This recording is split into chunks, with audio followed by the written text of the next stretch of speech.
그 최근에 기사 보니까 그 다누리 미션 관련해서 기사가 많이 나오던데 이거 관련해서 희수님이 내용을 좀 찾아보셨다고요? 아, 네, 안 그래도 제가 그 달 탐사 관련해가지고 조금 얘기하고 싶은 게 있어가지고 찾아서 왔는데요. 제가 소개해드리고 싶은 거는 지금 약간 나사를 중심으로 해서 이루어지고 있는 아르테미스 계획이라는 겁니다. 혹시 여러분 어렸을 때 그리스 로마 신화 보셨으면 혹시 아르테미스란 이름 들어보셨나요? 네, 만화책. 그렇죠. 달의 여신. 맞아요. 그리스 로마 신화 동물 책이었죠. 맞아요. 우리 모두 어렸을 때 한 번씩은 이제 보셨을 것 같은데, 이제 아르테미스 계획은 지금 미국을 이제 주요 무대로 해서 지금 진행하고 있는 미국 달 탐사 계획이고요. 유인 탐사 그리고 달의 우주 정거장을 건설하는 것을 이제 목표로 하고 있습니다. 말씀해주신 것처럼 아르테미스는 그리스 신화에서 이제 달의 여신 그리고 아폴로의 쌍둥이 누이인데요. 이제 과거에 우리가 엄청 유명한 달 탐사 미션 중에 아폴로 미션이 있잖아요.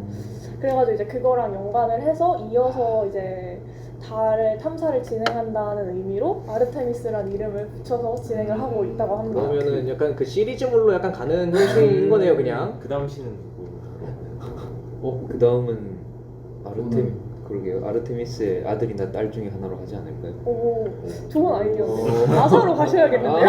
아니면 뭐 우리나라에서도 갈 수 있으니까 그러니까요. 단군선 뭐 이런 거 네, 많죠? 세종 이런 거. 네. 네, 그래서 지금 아르테미스 계획에서 가장 대표적인 계획으로는 2024년까지 달에 다시 사람을 보내겠다. 이게 되게 뭔가 대표적인 계획이었는데 지금 뭔가 네, 생각보다는 약간 미뤄져가지고 2024년이 아닌 2025년까지는 다시 사람을 보내겠다 이런 오늘 식으로. 입고 오신 티셔츠도 네, 나사예요? 맞아요. 일부러 이렇게. 네, 노렸죠. 약간 돈 받고 지금 광고하시거나 뭐 이런 건 아니시죠? 네. 네, 그래서 지금 2025년으로 미뤄진 상태여서 만약에 2025년에 이제 유인 달 탐사를 다시 하게 되면은 이제 인류가 아폴로 17호 이후로 53년 만에 다시 달의 땅을 밟게 된다고 합니다. 그러게요. 그 중에 한 번도 안 갔었네요. 50년. 그렇죠. 그동안은 그런 이유가 있는 건가요? 그 제가 알기로는 돈이 많이 들어서 인류 탐사를 그동안 안 했다고 들었는데 이번에 다시 아르테미스 미션을 시작하게 된 이유가 있나요? 아, 네. 그래서 이 얘기를 할 때 이 얘기를 같이 하면 좋을 것 같은데 이 아르테미스 계획의 목표가 크게 세 가지가 있어요. 그래서 이제 첫 번째는 인류의 지속 가능한 달 방문 실현입니다. 그래서 이게 이제 아폴로는 완전 이벤트처럼 갔다 오고 막 한 번 가면은 막 온 지구가 들썩이고 막 이랬잖아요. 네. 그런데 이제 이번에는 이제 계속 저희가 이제 달 그리고 그 이상을 가려고 하는 입장에서 되게 지속적으로 인류를 이제 우주로 뭔가 나가게 하기 위해서 그런 뭔가 발판이 되고자 이제 그런 지평을 확장하겠다는 의미에서 그게 첫 번째 목표로 삼고 있고요. 두 번째는 이제 아까 말씀드린 것처럼 2024년 인간의 달 착륙입니다. 이제 아르테미스 3호 단계에서는 실제로 이제 우주 비행사를 이제 실어서 진짜 인류를 밖으로 보내겠다. 그리고 근데 이번에는 굉장히 특이한 점이 다인종 그리고 다성별로 구성된 우주인을 달 표면에 착륙시키는 게 이제 두 번째 목표입니다. 그리고 세 번째로는 달 탐사 미션의 연장 그리고 화성 탐사를 위한 준비인데요. 아르테미스 계획을 미래에 이제 더 멀리 갈 수 있는 행성 탐사 계획의 연장선으로 만들겠다는 목표가 이제 세 번째 목표입니다. 그렇죠. 달이 지구보다 중력이 약하기 때문에 그냥 간단하게 생각해 봤을 때 거기서 로켓을 발사한다면 비용이 훨씬 더 절감되고 그럴 수도 있을 것 같아요. 아, 안 그래도 이제 관련해서 첫 번째 목표가 이제 지속 가능한 달 방문이라고 했잖아요. 이게 이제 아르테미스 계획에서 가장 중요한 부분인데요. 이를 위해서 달을 공전하는 우주 정거장 루나 게이트웨이를 건설할 계획이라고 합니다. 그래서 루나 게이트웨이 건설은 이제 달 탐사 임무의 빈도를 높이고 그리고 좀 성공률을 높이고 그리고 또 달 탐사 계획을 조금 더 유연하게 하는 목적이 있다고 해요. 그리고 또 달 표면에는 달 기지를 건설하는 것도 하나의 목표로 두고 있다고 하는데 이제 기지를 건설함으로써 통신, 발전, 그리고 방사선 차폐 이런 이제 달의 인간을 실제로 생활할 수 있게 하는 데 필요한 기반 시설을 건설할 예정이라고 합니다. 네, 그래서 이러한 아르테미스 미션에 대해서 제가 또 이제 말씀드리고 싶은 내용이 이제 기존의 아폴로 미션이랑 어떤 차이점이 있느냐에 대해서 조금 저는 말씀을 드리고 싶은데요. 이제 되게 구성이 다소 달라요. 이제 최초의 여성 우주 비행사가 달에 착륙하는 것이 포함됐다는 것이 굉장히 특별한 점입니다. 그래서 이제 옛날에 아폴로 미션에서는 총 12명의 우주 비행사를 달에 보냈는데 그 중에 이제 여성 우주 비행사가 단 한 명도 없었다고 해요. 그래서 아르테미스 계획의 첫 번째 이제 유인 미션이 아르테미스 3호인데 이때 4명의 우주 비행사를 달에 보낼 계획이라고 합니다. 이 중에 이제 2명만 달 표면에 착륙을 시킬 계획인데 이때 이제 남자 1명, 여자 1명 이렇게 구성해가지고 달 표면에 착륙시켜서 이제 정말 최초로 어떤 여성 우주 비행사로는 최초로 달 표면에 이제 발을 내딛는 그런 뭔가 역사적인 순간을 만들어 볼 거라고 하네요. 달에 아담과 이브 같이 되는 건가요? 그럼 내일 암수성 아저씨는 어떻게 되는 거죠? 불시착해서 죽은 건가? 네, 그렇게 되면은 궁금한 게 이제 달 기지를 궁극적으로는 건설을 하고 말씀하셨던 루나 게이트를 건설하는 게 아르테미스의 미션 중 하나인데 달 기지를 건설하게 되면은 제가 생각하기로 이제 사람이 상주를 할 수도 있고 뭐 상주를 하지 않더라도 이제 사람들이 계속 왕복을 하게 될 것 같은데 이제 달이랑 지구의 차이가 대기가 있고 없고잖아요. 그것 때문에 운석들이 이제 달에 많이 떨어진다고 알고 있는데 혹시 그거에 대한 안전 대책 같은 거는 세워져 있는 건가요?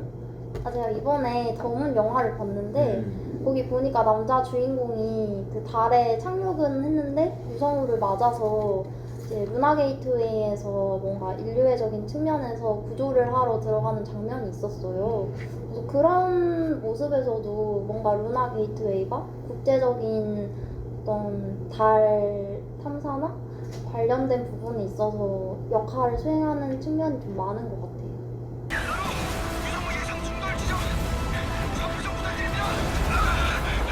그래서 이런 아르테미스 계획에 참가하는 우주인들은 이제 지구에서 오리온 우주선에 탑승을 해서 달 궤도에 도착을 한 뒤에 이제 궤도에 대기 중인 스타쉽으로 갈아타서 이제 달에 착륙하게 되는 과정을 거친다고 합니다.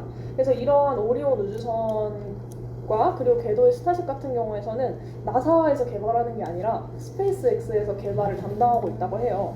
이 부분이 이제 아르테미스 계획과 그리고 아폴로 계획의 아주 큰 차이점인데요. 아폴로 계획 같은 경우에는 처음부터 끝까지 그냥 완전 공공기관, 즉 나사가 주도했던 미션인데 이번 아르테미스 계획에서는 굉장히 민간의 참여 비율이 되게 높다고 해요. 그래서 특히 참여 비율이 높을 뿐만 아니고 되게 핵심 기술, 뭐 발사체라던가 아니면은 뭐 진짜 사람이 타는 그런 우주선 그런 거를 굉장히 민간이 많이 담당을 해서 개발을 하고 있다고 합니다. 나사 팬으로서 좀 아쉽겠어요. 일자리를 나사가 뺏겨가지고. 그렇죠. 근데 저는 개인적으로 뭔가 이런 기술이 발전이 빨리 이루어지려면 네. 그런 민간 기업의 참여가 굉장히 좋은 영향을 미치지 않나라고 개인적으로 생각합니다. 그리고 이렇게 자유롭게 민간 기업이 또 참여하는 게 좀 더 효율적으로 일이 진행되고 그래 할 수 있는 것 같다고 생각을 하고요.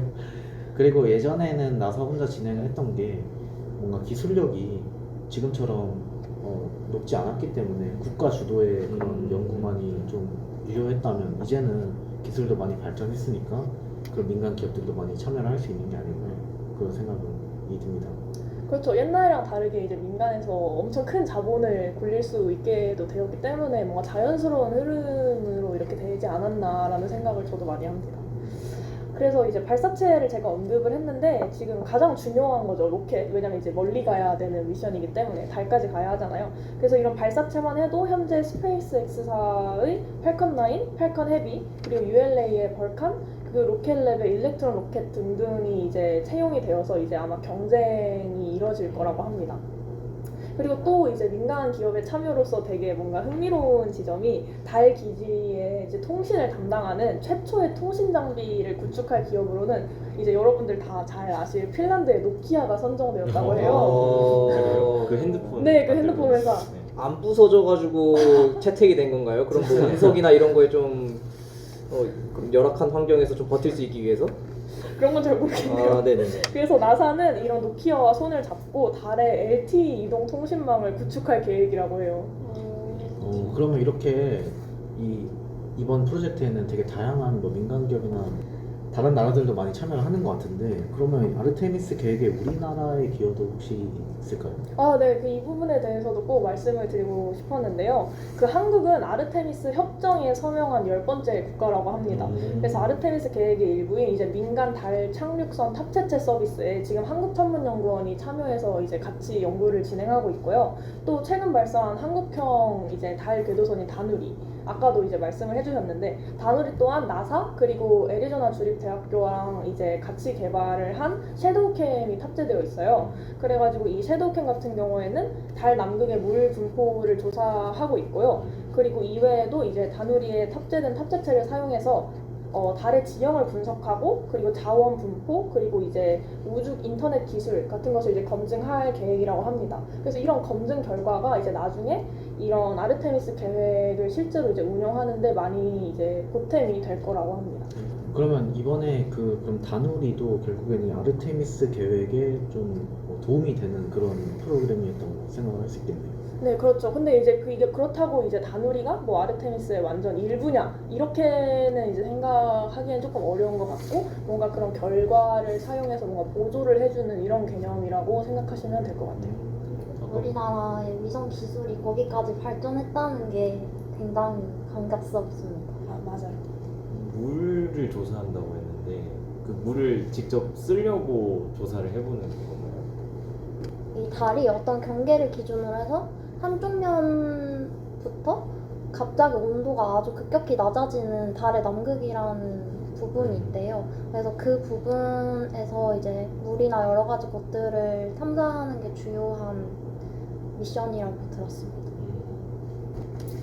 네, 그래서 이렇게 현재 아르테미스 계획의 첫 번째 미션이었던 아르테미스 1호는 22년 11월 16일에 이미 발사가 되었고요. 이제 이거는 승무원이 탑승하지 않은 완전 무인 미션이었는데요. 이제 해당 미션의 목표는 이 로켓 그리고 오리온 우주선 모듈이 이제 제대로 작동을 하는지 이제 그렇게 검증해 보는 게 가장 큰 목적이었고, 한 달 동안 이제 미션을 수행하고 이제 달까지 갔겠죠. 그러다가 이제 돌아와서 성공적으로 마무리되었다고 합니다.